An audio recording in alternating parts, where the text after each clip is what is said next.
mag-secret file ay ilike mo muna ang video na to at mag-subscribe na sa aming YouTube channel. Don't forget to click the notification bell para hindi ka nahuhuli sa latest episode ng DJ Rocky's Secret Files.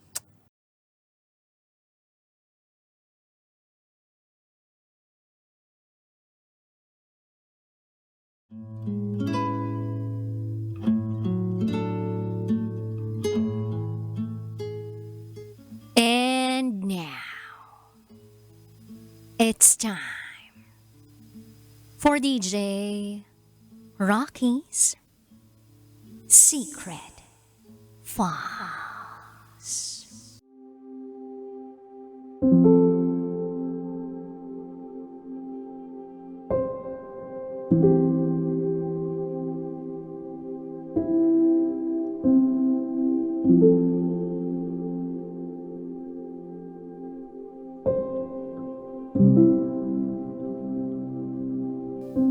May itinuro sa akin ang amo ko.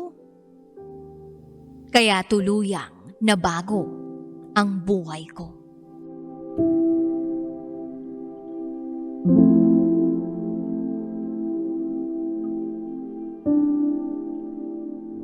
Hi DJ Rocky. Happy New Year. Itago mo na lang ako sa pangalang Lito. At ito ang aking secret file.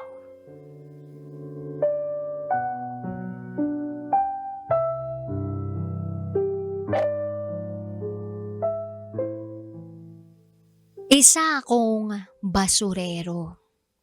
Noon. Hanggang ngayon pa naman, basurero pa rin. Pero medyo nakakaangat-angat na ng konti. Naisipan ko lang magsulat kasi wala akong magawa sa buhay nitong mga nakaraang araw. Alam mo yun, trip ko lang. Kasi naman, habang isinusulat ko ito, napapaisip lang ako sa layo na ng narating ko. Dati kasi, pangkaraniwan lang akong tao. Sabi ko nga kanina, basurero. Basurero. Nangangalakal ng mga bote, dyaryo, bakal, mga sirang appliance, mga tira-tirang pagkain. Oo, sa pagiging basurero ako nabuhay ng matagal na panahon. Siraulo kasi ako nung kabataan ko. Pinag-aral ako noon, pero hindi nagtino. Pinairal ko ang katamaran ko. Kaya eto, naging basurero. May mga nagtanong na sa akin kung ikinahihiya ko yung pagiging basurero ko. Madalas kong isagot na pabiro na oo. Ikinahihiya ko. Kasi madalas, ang baho-baho ko. Kung ano yung amoy ng pinupulot ko, nagiging amoy ko na rin. Pero yung totoo, hindi ko to ikinahihiya. Bakit ko to ikahihiya? Ito yung alam kong gawin. Ito ang hanap buhay ko. Dito ako magaling. Mangalakal, mangolekta ng basura, magbenta ng pwedeng maibenta, at magtiyaga sa tirang pagkain. Oo, dinanas ko yun lahat. At hindi ko yan ikinahihiya. Pero kung babalikan ko ang nakaraan ko, hindi ko masabing ginusto ko talagang maging basurero. Alam ko naman sa sarili ko, may iba pa akong magagawa. May mas desenteng trabaho pa akong pwedeng pasukin. Pero wala eh. Eto na ang nakasanayan kong gawin. Kaya dinere-diretso ko na lang. Marami naman akong natutunan sa buhay, DJ Rocky. Marami-rami naman. Gaya ng magtiis sa araw-araw na sermon ng nanay ko. Kung bakit basura ang itinuturing kong ginto. Aba, hindi kaya birong mangolekta ng basura? Hindi kaya madali ang maghiwa-hiwalay ng mga basura? Kung alin ang magkakauri, kung alin ang pwede pang ibenta, at kung alin ang hindi na mapapakinabangan. Na-master ko yan. At kahit labag sa loob ng inay, inaral ko ang pagiging isang basurero. At yun ang isa sa mga paraan kung paano ko naitawid ang buhay ko. At nakatulong pa sa pamilya namin. Isa pa sa mga natutunan ko sa pagiging basurero ay yung pagpapasalamat. Magpasalamat sa mga maayos na nagtatapon ng kanilang basura para mapadali ang ginagawa kong pangangalakal. Magpasalamat sa mga may tira-tira dahil doon ako nakakakuha ng panawid gutom. At magpasalamat sa Diyos kasi minsan hindi ko inaasahan, sa basura mismo ako nakapulot ng pera. Tapos yung pera na napupulot ko, ipinambibili ko ng masasarap na pagkain. Minsan pa nga akala noong binibilhan ko ng pagkain, nakaw yung pera na pinambabayad ko. Pero sabi ko hindi. Hindi naman ako holdapper. Namumulot lang ng pera. Hindi ako namumuwersa. At ang pinakamahalaga sa lahat ng natutunan ko sa pagiging basurero ay ang pagsisipag. Sa ilang taon kong namamasura sa lugar namin, natutunan ko na hindi ka yayaman sa basura lang. Pero yayaman ka kung marunong kang humawak at magbenta ng basura. Gaya ng sabi ko, inaral ko kung paano ang tamang proseso na ginagawa ng isang marunong na basurero. Naghanap ako ng mga lugar na tambakan ng mga basura. Naghanap ako ng mga taong nakikinabang at bumibili ng basura. At higit sa lahat, naghanap ng pagkakataon kung saan ako kikita ng pera. Hindi ko naman pwedeng ilahad lahat sa kwento ko kasi nga secret eh. Pero yung totoo, hindi naging madali ang buhay ko. Pati na ang mga karanasan ko. Isang araw nung taong 2019, may nakilala akong isang negosyante. May-ari siya ng isang tindahan ng mga local delicacy. Itago natin siya sa pangalang Sir Melvin. Si Sir Melvin ang maituturing kong nagbigay sa akin ng pagkakataon para lalo pang umangat sa buhay. At hindi habang buhay ng mga lakal ng basura. Isang beses kasi nakita niya akong namumulot ng panis na paninda na naitapon na nila. Nilapitan ako ni Sir Melvin, sabi niya, "Boy, alam mo madalas kitang nakikita. Kinukuha mo yung mga expired na tinda namin, pati na yung mga tira-tirang tela na dinidispose namin, ninenenok mo. Anong ginagawa mo sa mga yan?" Sagot ko sa kanya, Sir, hindi nyo naman kailangan eh. Kaya yung ibang pagkain, kinakain ko na lang. Tapos yung tela, nililinis ko yun. Ginagawa kong basahan. Tapos binibenta ko sa naglalako." Tiningnan niya ako mula ulo hanggang paa. Pagkatapos sabi niya, "Alam mo boy, ligo lang katapat mo. Pwede kitang kuning bilang extra dito sa tindahan ko. Mukhang masipag ka naman, matalino. Gawin kaya kitang packer?" Sumagot ako, "Ano po sir? Packer?" Sagot niya, "Oo, packer. Tagapak ng mga paninda ko, tagalagay sa package. Pwede rin kitang gawing taga-benta rito, balang araw." DJ Rocky, hindi ko alam. Pero bigla akong napapayag ni Sir Melvin sa alok niya. Siyempre naman hindi ko sinayang yung oportunidad na maging tauhan ni Sir Melvin sa tindahan niya. Kaya kinabukasan agad pumasok ako sa tindahan niya. Nagsuot ako ng puting t-shirt at medyo kupas na maong na pantalon. Yun lang kasi ang matinong damit na meron ako. Napanglakad. At agad-agad nung mismong araw na yon, tinuruan ako ni Sir Melvin ng mga gagawin ko. At yun na ang araw na tumapos sa pagiging full-time basurero. Job ko. Tuluyan na akong naging isang empleyado. Food packer. Medyo iba sa pandinig ang titulo ko pero pwede na. Ang sahod ko, minimum wage araw-araw. Nagsimula ako sa pagiging probationary hanggang sa na-regular ako pagkatapos ng isang taon. Year 2020, yun nga lang, nag-pandemic. Kaya humina ng husto ang negosyo ni Sir Melvin. Kaya sabi niya sa akin, habang lockdown, mamasukan daw muna ako sa kanila bilang houseboy. Pansamantala lang habang bawal pa magbukas yung tindahan dahil sa ECQ. DJ Rocky, nung lockdown, akala ko wala na akong babalik ang trabaho. Kasi ang tagal ng ECQ sa lugar namin ni Sir Melvin eh.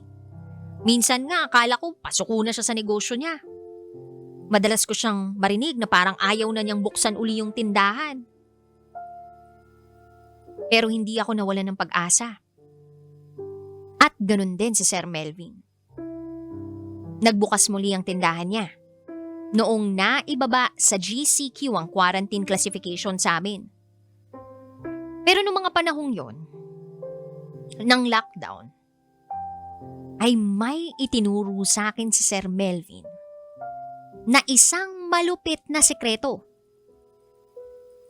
na nagamit ko para lalo pa akong umasenso at hindi ko yun makakalimutan sa buong buhay ko. Isang araw, nakita ako ni Sir Melvin na nagbibilang. Literal na nagbibilang ng sahod ko. Napansin niyang hindi ako marunong mag-budget. Maya-maya binigyan niya ako ng mga white envelope. Sabi niya, eto Lito, para hindi sayang ang sahod mo, sulatan mo yung mga envelope na yan ng mga bagay na paglalaanan mo ng isinasahod mo. Halimbawa, itong isang envelope para sa pagkain, yung isa naman para sa grocery mo, yung isa para sa savings mo.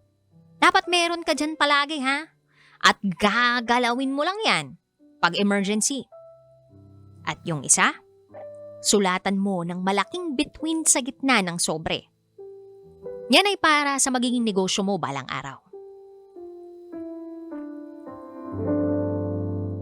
DJ Rocky, natulala ako sa itinuro sa akin ni Sir Melvin. Tinuruan niya ako kung paano i-budget ang pera ko. Kung anong meron ako, pagkasyahin ko, pero wag na wag ko raw kalilimutang magtabi para sa savings ko. At para sa negosyong itatayo ko raw balang araw. Yun ang bilin sa akin ni Sir Melvin. Tinanong ko nga siya kung anong negosyo ang itatayo ko.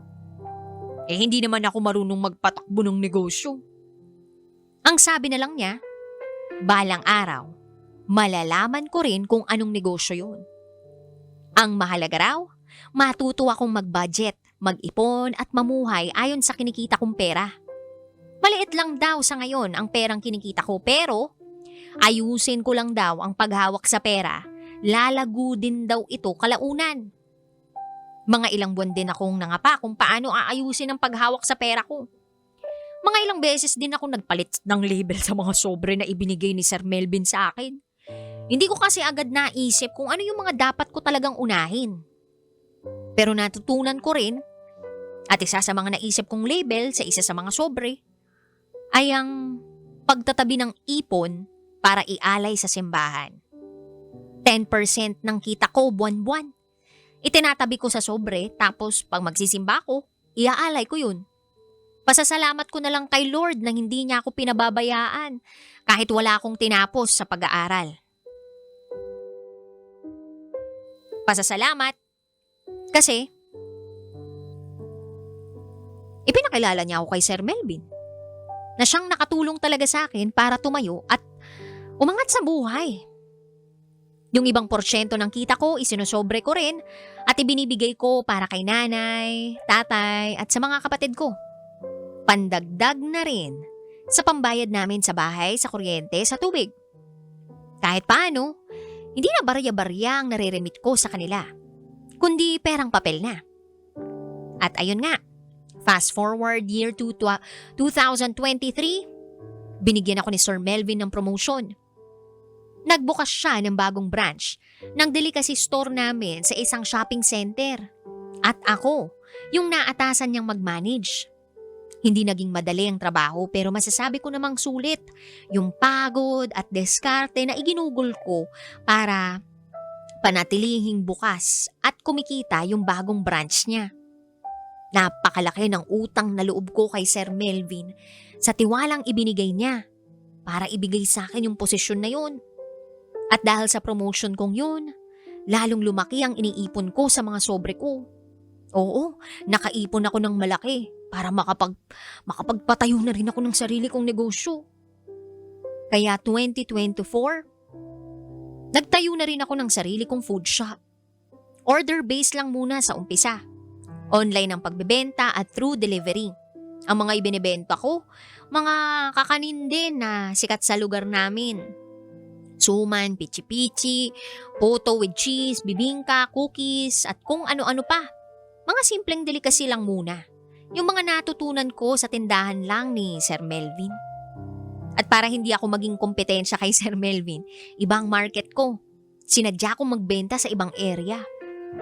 Sa kabila ng lahat ng yun, hindi ko pa rin binibitawan ang pagiging manager ko sa branch ng delicacy store ni Sir Melvin.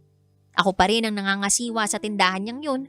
At kung ano man ang mga baon na leksyon na natutunan ko sa trabaho, hindi naman ako nakakalimot na magturo din sa mga tauhan ko sa sarili kong negosyo. Yung mismong itinuro sa akin ni Sir Melvin, itinuro ko rin sa kanila.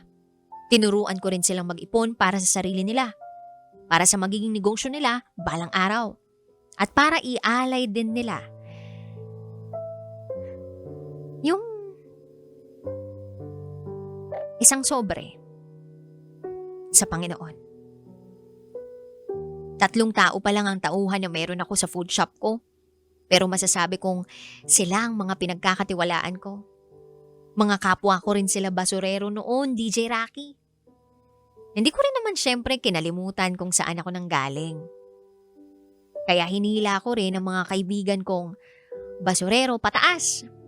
Binigyan ko rin sila ng desenteng pagkakakitaan. At ngayon, maunlad na ang negosyo ko. Sana, tuloy-tuloy na, no?